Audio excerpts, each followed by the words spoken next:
Baik, selamat pagi semua. Jadi pertemuan kali ini kita akan membahas tentang biogas, apa itu biogas, terus bagaimana membuatnya terkait dengan biogasnya. Nah, apa yang dimaksud dengan biogas gitu ya? Kalau kita dari suku katanya itu ada dua hal yang digabung menjadi satu di situ. Biogas itu berasal dari kata biologi dan gas. Artinya itu adalah gas yang dihasilkan dari kotoran-kotoran atau tinja dari kotoran ternak. Kotoran manusia juga bisa, ya. Kotoran manusia juga bisa. Nah, feses inilah atau kotoran inilah yang akan difermentasi untuk bisa menghasilkan gas. Fermentasinya bukan berarti sama seperti ketika kita memfermentasi singkong atau tapai, jadi diberi ragi, tidak. Tapi diproses dengan menggunakan bakteri anaerob biasanya. Karena kalau bakteri aerob dia memakan oksigen, kalau anaerob dia menggunakan CO2. Nah, yang dimanfaatkan pada hal ini itu adalah kotoran-kotoran ternak. Mengapa kok kotoran ternak yang digunakan untuk sebagai bahan baku biogas? Nah, ternak itu makanan utamanya adalah daun tanaman dan karbohidrat. Jadi di daun itu juga ada karbohidrat gitu ya. Kalau bahasa awamnya adalah pati. Nah, di karbohidrat inilah ada unsur-unsur utama. Nah, unsur-unsur utama inilah yang nanti akan difermentasi atau dirubah. Yang tadinya hanya unsur tunggal, dia akan berubah menjadi senyawa. Jadi kalau kita lihat karbohidrat itu unsur utama adalah karbon, hidrogen, dan oksigen. Nah, kotoran ternak ini dikumpulkan. Jadi biasanya diternak atau dikandangkan bersama. Misalnya sapi ya sapi semua. Nah, tiap hari itu si sapi atau kerbau itu ya, kotorannya dikumpulkan.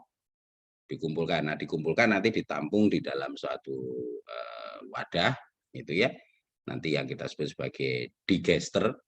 Nah, di digester itu wadah penampungan terjadilah fermentasi. Nah, ketika terjadi fermentasi, gas yang dihasilkan adalah utamanya itu gas metana.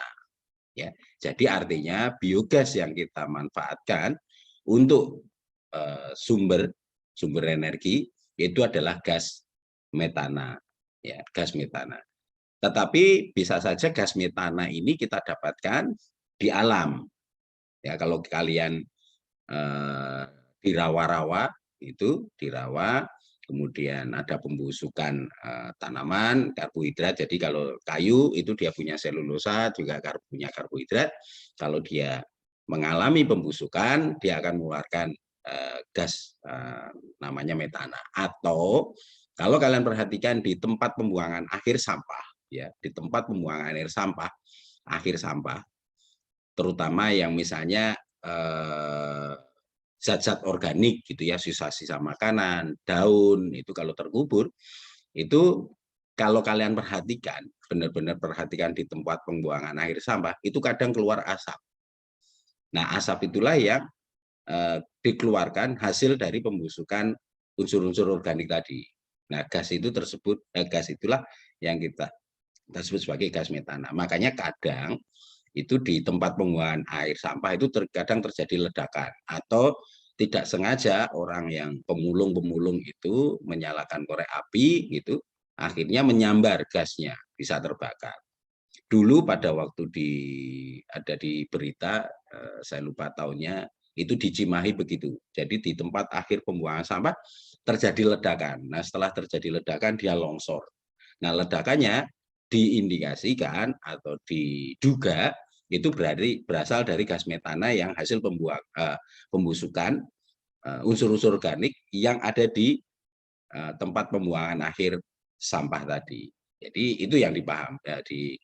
Nah, Kalau di alam, di rawa-rawa gitu ya, di gambut segala macam itu kan bisa terurai juga, bisa mengeluarkan gas. Tetapi kalau di alam itu kan gasnya bisa habis ya kalau kita manfaatkan. Yang sekarang sedang dimanfaatkan Jawa Tengah itu daerah Demak, Purwodadi itu sedang dikembangkan biogas tapi yang dari apa namanya hasil pembusukan yang ada di tanah ya, sudah mulai dikembangkan di sana. Nah, tapi kalau itu diambil lama-lama kan gasnya habis gitu ya.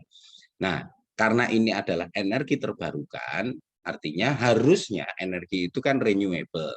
Makanya kita yang bahas biogas yang di sini itu yang kita bahas adalah yang hasil dari pengumpulan kotoran-kotoran ternak yang difermentasi. Itu bedanya ya. Kemudian ada beberapa hal kenapa kok kita harus mempelajari biogas, kenapa kita harus mengenal biogas yang berasal dari kotoran-kotoran ternak. Ini kalau di pedesaan biogas bisa mengganti kayu bakar. Kayu bakar yang biasanya misalnya penduduk dengan menggunakan kayu bakar, terus misalnya di desa tersebut juga ada ternak sapi, nah kotoran ternaknya dikumpulkan untuk dipakai sebagai bahan baku pembuatan biogas. Nah juga pengganti minyak tanah, gitu ya, pengganti minyak tanah. Kemudian kalau dalam skala agak besar itu juga bisa sebagai pembangkit listrik gitu ya. Tetapi mungkin skalanya kecil, mungkin 10 kilowatt ya. Jadi skalanya kecil, tapi lebih banyak yang digunakan itu biogas itu pengganti kayu bakar dan minyak tanah. Kemudian bila kenapa juga kita memakai biogas? Biogas itu kalau dibakar atau metananya tadi dibakar itu tidak menimbulkan jelaga. Kalau bahasa Jawanya itu langes. Kalau kalian mungkin di apa namanya di pedesaan-pedesaan pakai lampu tempel itu ya, pakai minyak tanah, terus ada sumbu. Kalau kita bakar itu ada semacam volatil meter yang terbakar yang warnanya hitam. Nah itu jelaga. Atau kalau pakai minyak tanah itu ya, kalau kalian bakar itu nanti di pantat pancinya itu akan timbul warna hitam. Nah itu yang jelaga. Nah metana tidak menimbulkan itu.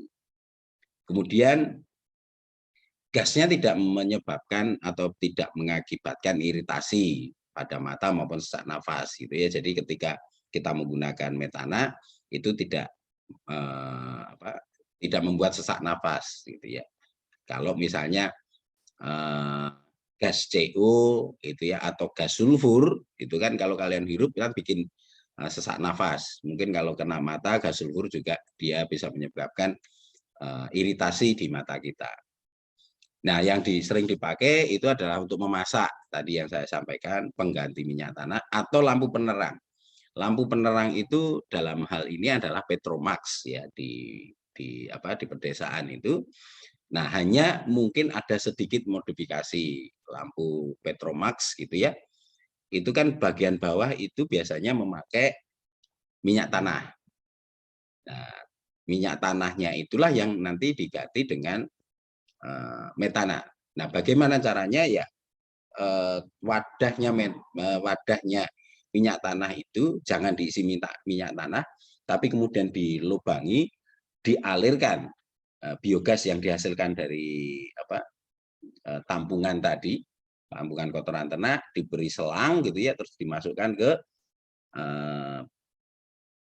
wadah dari minyak tanahnya tadi. Nah, itu bisa dibakar. Kalau kita menghidupkan Petromax itu kan harus dibakar dulu, dipancing dengan menggunakan spiritus kan biasanya, pakai spiritus terus kemudian dibakar untuk membakar si apa namanya lampunya itu apa namanya ya, lupa saya, saringannya itu ya. Nah, itu bisa dipakai seperti itu. Nah, metana itu pun juga kalau dibakar memberikan warna yang nyalanya biru, berbeda dengan minyak tanah. Minyak tanah itu warnanya merah. Nah, biasanya kalau warnanya biru itu tidak berbau, tidak beracun, dan biasanya titik nyalanya lebih tinggi dibanding yang warna merah. Ya.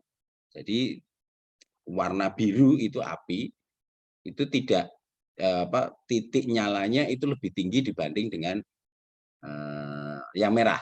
Artinya kalau kita memakai metana dengan nyala yang lebih tinggi, otomatis memasaknya jauh lebih cepat dibanding dengan minyak tanah.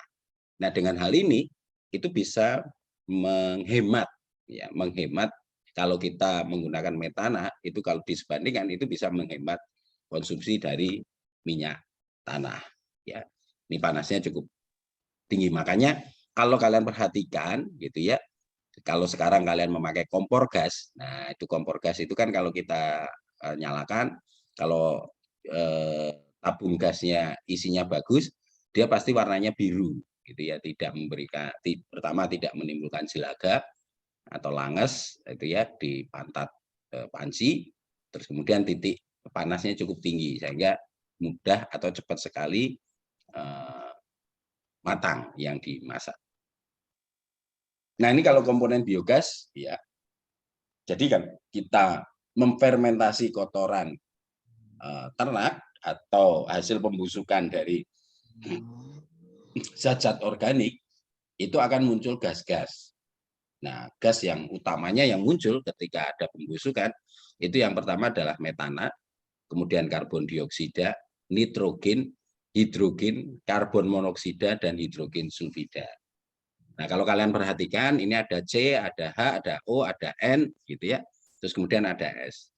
Nah, tadi kalau kita perhatikan di awal, karbohidrat itu kan unsur utamanya karbon, hidrogen, dan oksigen. Mungkin juga ada nitrogen dan sulfur dalam jumlah sedikit. Nah, ketika itu terjadi fermentasi, unsur-unsur yang tadinya berdiri sendiri, akhirnya bersenyawa, membentuk gas-gas yang ada di hasil pembusukan.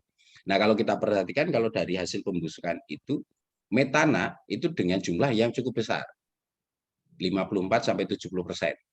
Kemudian karbon dioksida, ya setiap kita bakar juga pasti akan mengeluarkan karbon dioksida, itu jumlahnya 27-45%.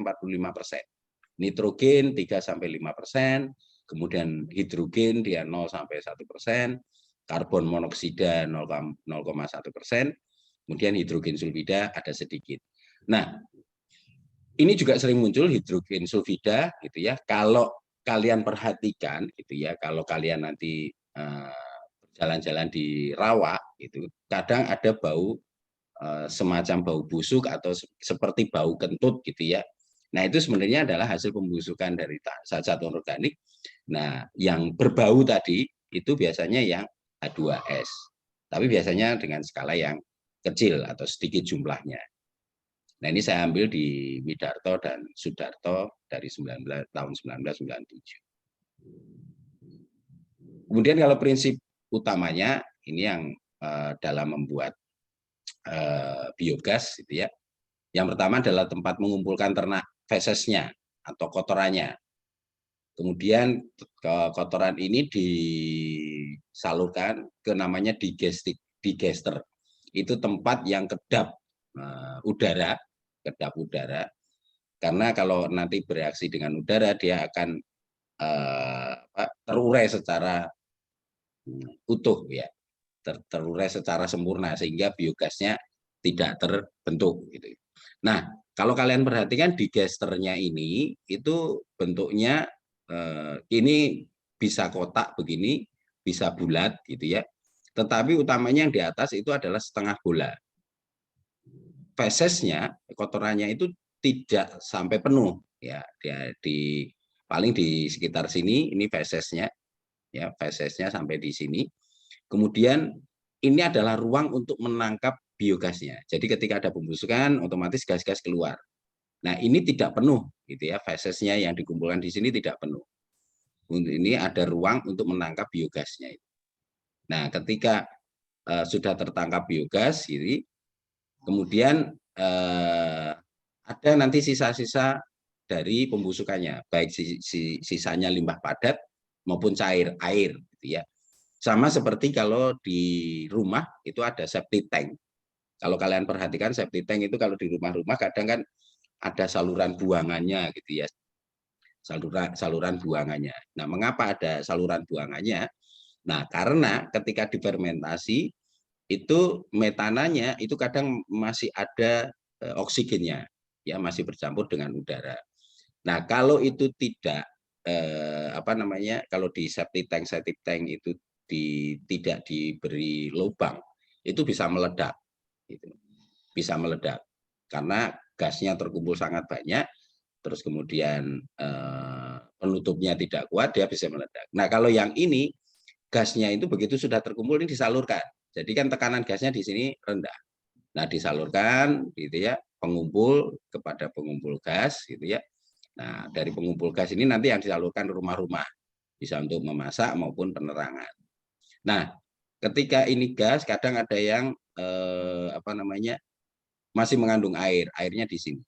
Kemudian kalau yang ini kalau sudah terurai gitu ya, sudah muncul gas, ini ada limbah padat. Ini limbahnya itu juga masih bisa digunakan.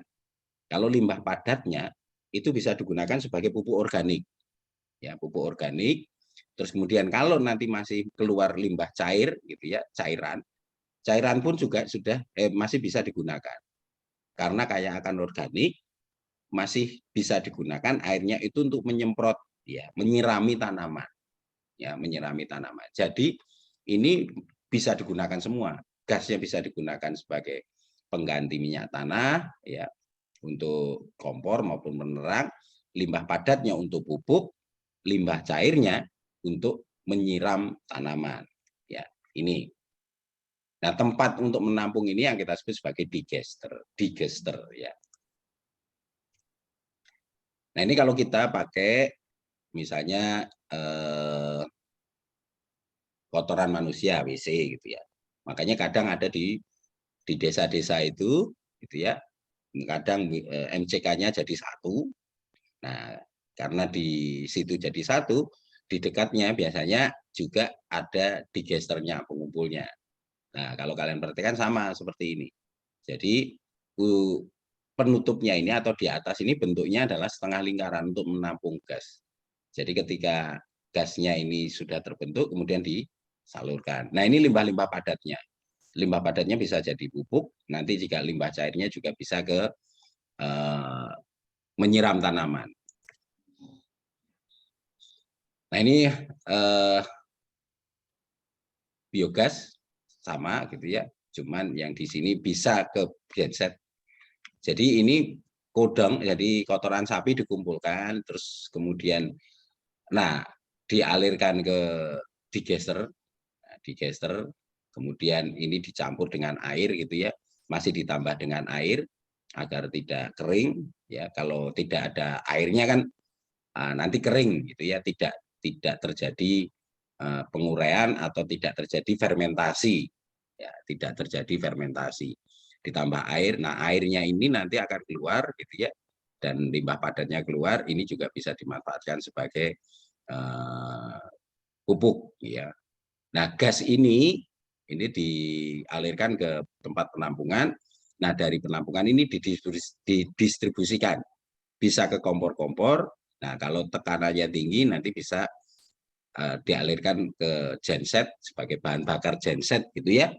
Kalau genset selama ini kalau kita perhatikan itu kan bahan bakarnya bisa solar, ada yang bisa solar, ada yang bensin gitu ya. Bahan bakarnya itulah yang dirubah dari tadinya memakai solar atau bensin, sekarang dirubah menjadi metananya.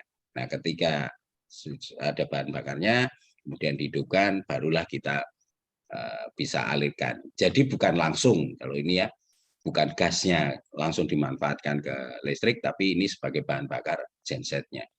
Terus ini ke kompor penduduk gitu ya, distribusinya ke penduduk. Nah, ini yang ramah lingkungan. Kemudian pembuatan instalasi biogas. Pertama adalah menentukan kapasitas digesternya, berapa volumenya. Ini hanya contoh gitu ya, tetapi contoh ini juga bisa jadi patokan nanti. Misalnya begini, 1 ekor sapi itu seharinya akan menghasilkan 2 ember tinja. Nah, 1 ember itu isinya 10 liter.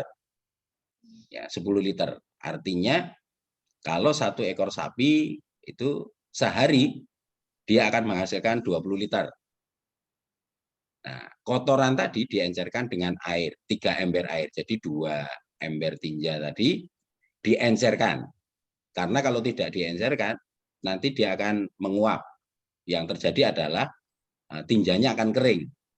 Kalau tinjanya kering, berarti tidak terjadi fermentasi. Kalau tidak terjadi fermentasi, berarti dia tidak akan menghasilkan gas metana tadi. Ya. Nah, apabila ini jumlah ternaknya, ini hitung-hitungannya dulu, ini volume air, volumenya 1 ember 10 liter, terus jumlah ternaknya misalnya 4 ekor. Nah, lama fermentasi, jadi dari kotoran yang segar sampai terbentuk gas, itu waktunya 30 hari.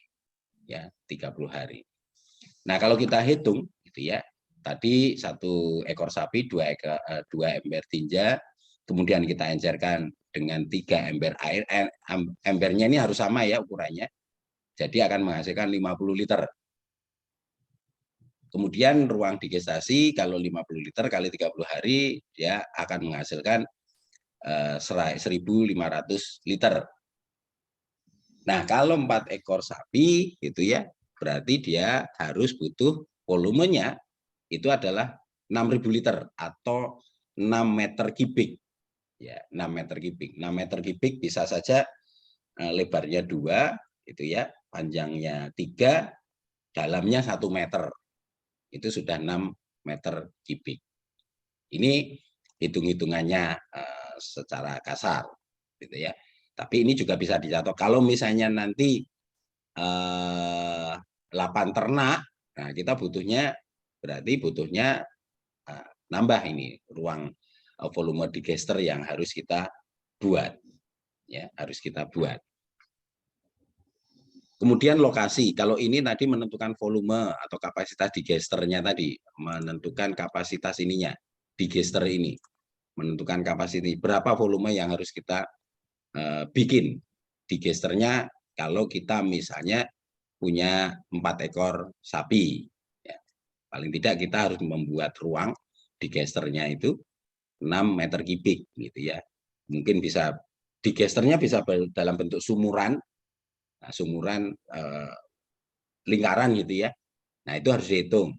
Paling tidak dia harus 6 meter kubik kalau 4 ekor sapi.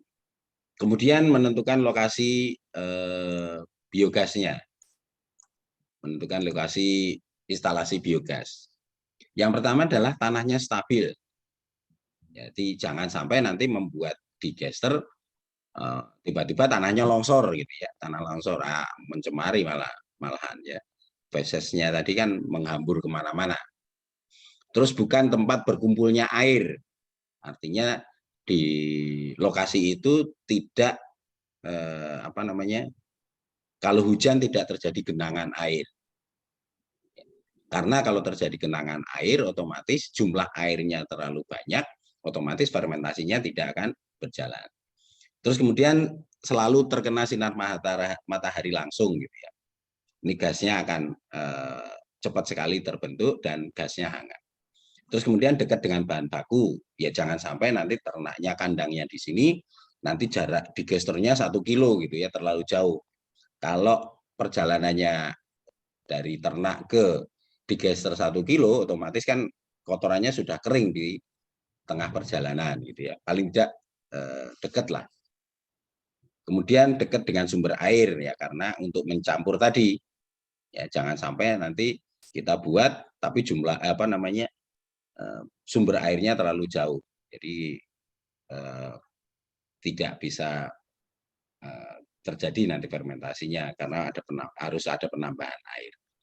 Kemudian tidak jauh dari dapur, kalau sudah misalnya sudah dibuat digester, ya, kemudian sudah terbentuk biogas, nah jangan terlalu jauh gitu ya, karena kan biogasnya tekanannya juga enggak terlalu besar gitu ya, meskipun bisa meledak tapi tekanannya tidak terlalu besar, ya paling tidak 100 meter lah dari digester.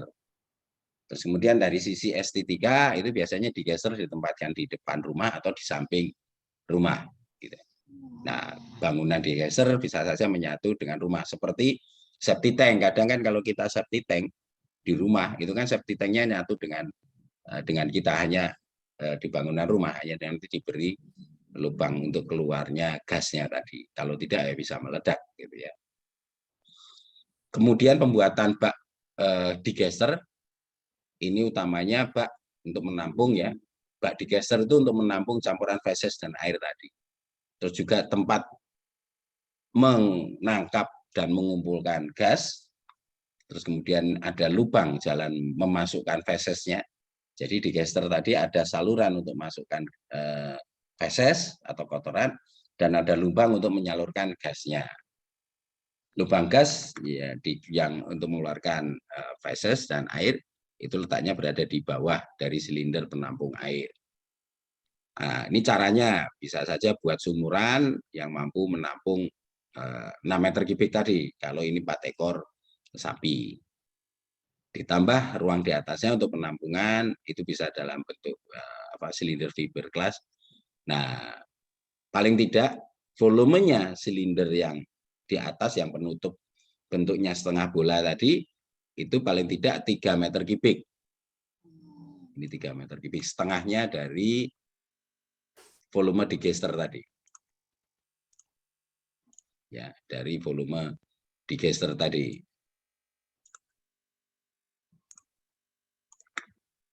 Kemudian konstruksi harus kuat.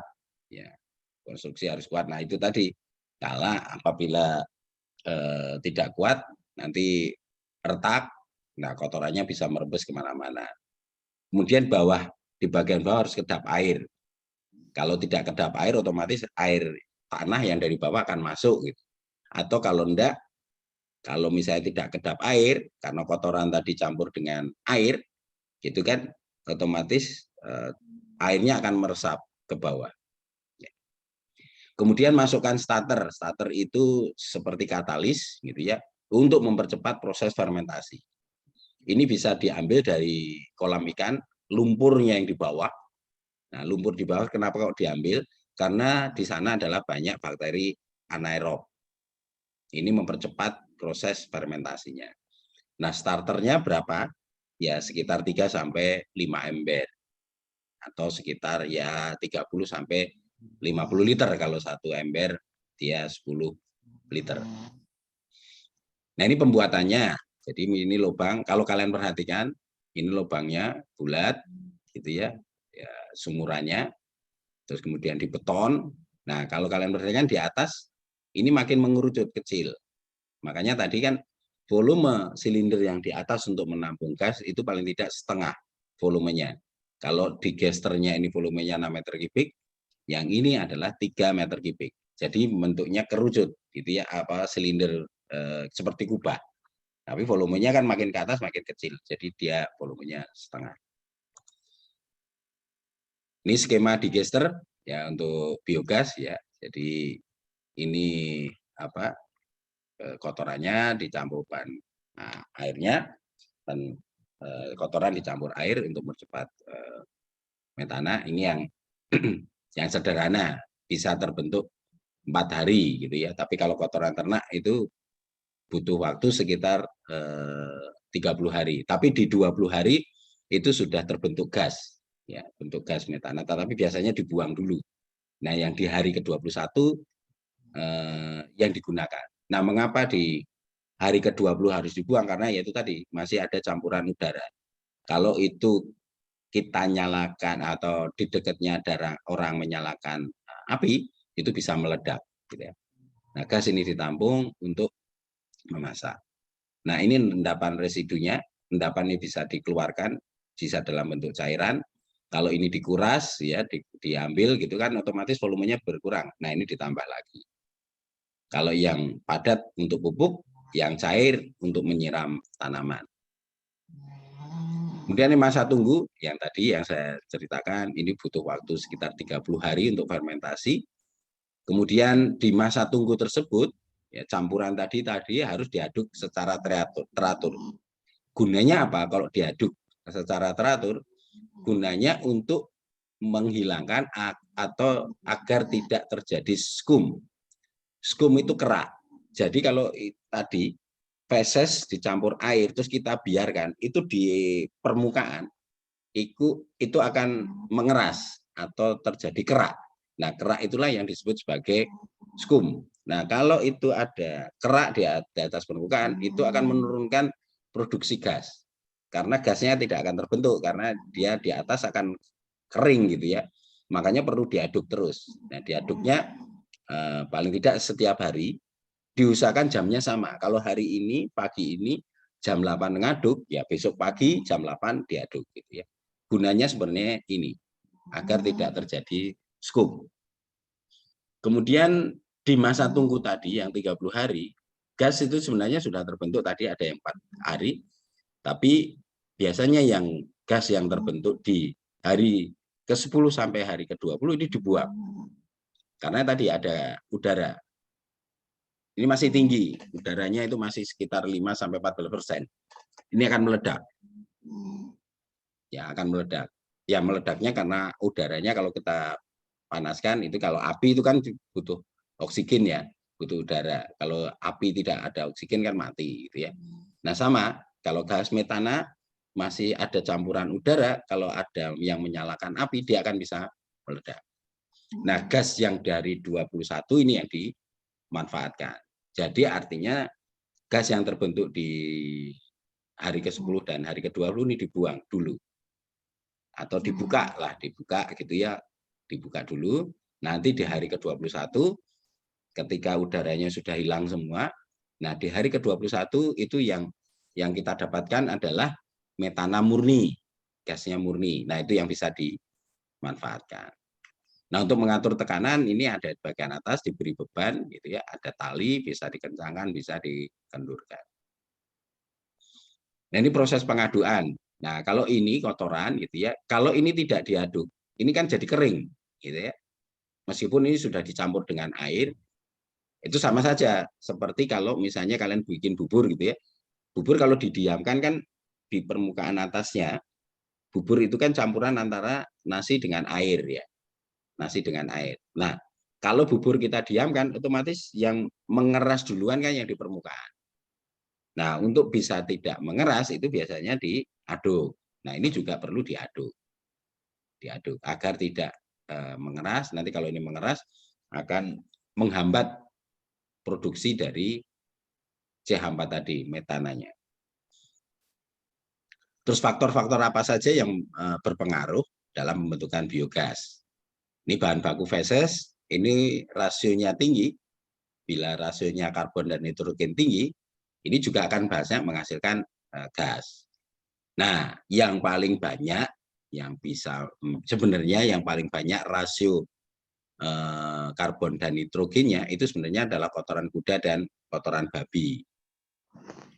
Kotoran sapi, kotoran kerbau itu masih di bawah sebenarnya.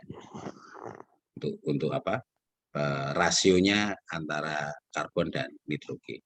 Terus kemudian kadar keasapan gitu ya, yang optimal adalah 6 sampai 8 pH-nya. Kemudian suhu optimalnya itu 35 derajat Celcius. Makanya digester itu harus ditempatkan lokasinya terkena sinar matahari langsung agar suhunya bisa optimal. Karena panasnya akan mempercepat proses terbentuknya biogas tadi. Kemudian pengelolaan, ini ada pengadukan tadi ya, pengadukan, terus pembentukan gas metana tidak terganggu, tidak turun akibat terbentuknya kerak tadi, agar tidak terbentuknya. Ini perlu dikelola tadi. Makanya perlu diaduk setiap hari, usahakan jamnya sama. Terus penambahan umpan kotoran. Jadi kotoran hewan dimasukkan dalam disgeser, kemudian diencerkan dengan air. Kalau untuk kotoran sapi atau kerbau, itu perbandingannya 3:2. Jadi kalau 3 ember, ini ya 2 ember. Tetapi berbeda dengan yang ini sapi atau kerbau. Berbeda dengan kambing, ayam gitu ya, babi, itu berbeda.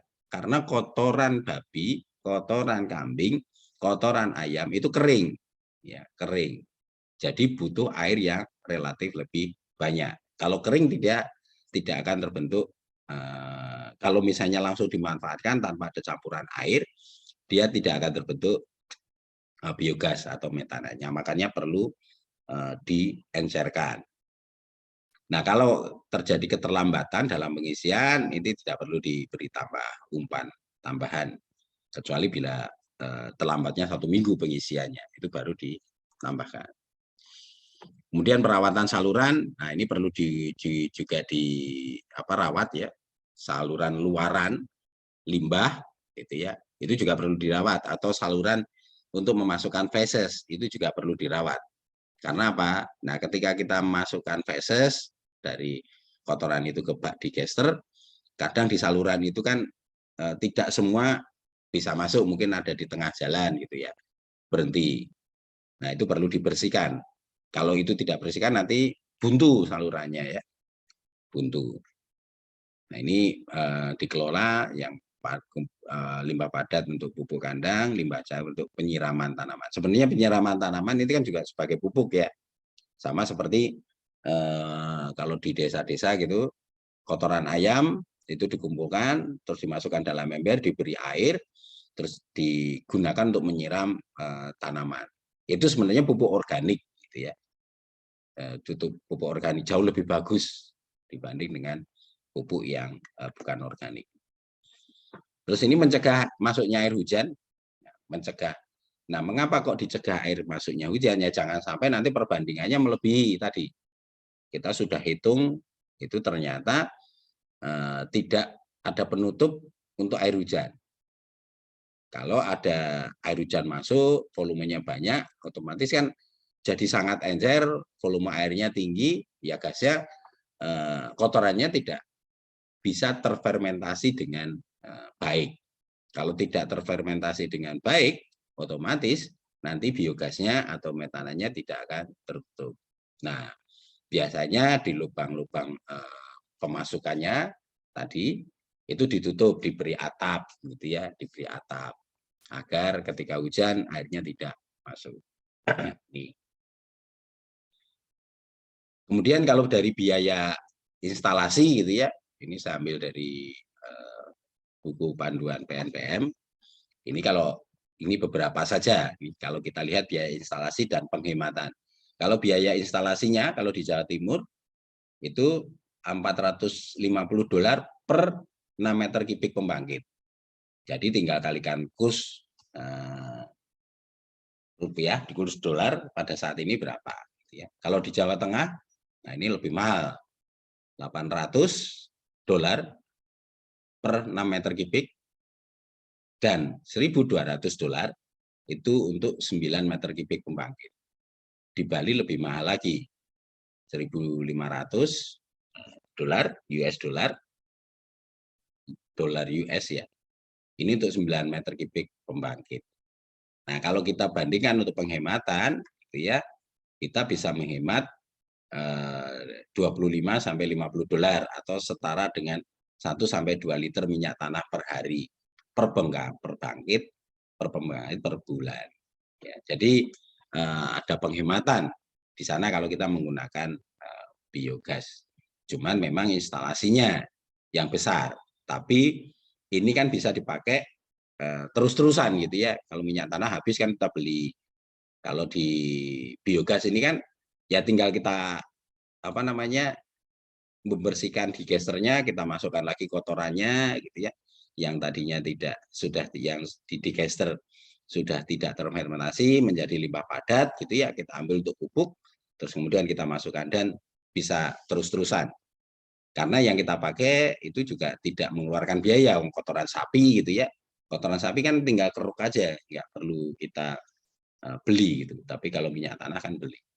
Jadi mungkin memang di awal pembangunannya relatif sedikit agak membutuhkan biaya, tapi itu bisa dipakai. Nah, kalau misalnya ini pembangkitnya itu dikumpulkan dalam satu, misalnya ada beberapa ternak, terus digesernya satu, terus kemudian dialirkan penduduk kan jauh lebih murah, ya lebih murah. Artinya digesternya tadi pembangkit itu patungan, ya satu desa misalnya patungan, kan otomatis jadi hemat. ya misalnya penduduk iuran berapa puluh ribu gitu untuk membangun itu, tetapi mereka bisa menggunakan terus-terusan, ya terus-terusan selama masih ada ternaknya itu di situ, karena yang kita manfaatkan ternak. Baik, itu yang bisa saya sampaikan terkait dengan materi biogas.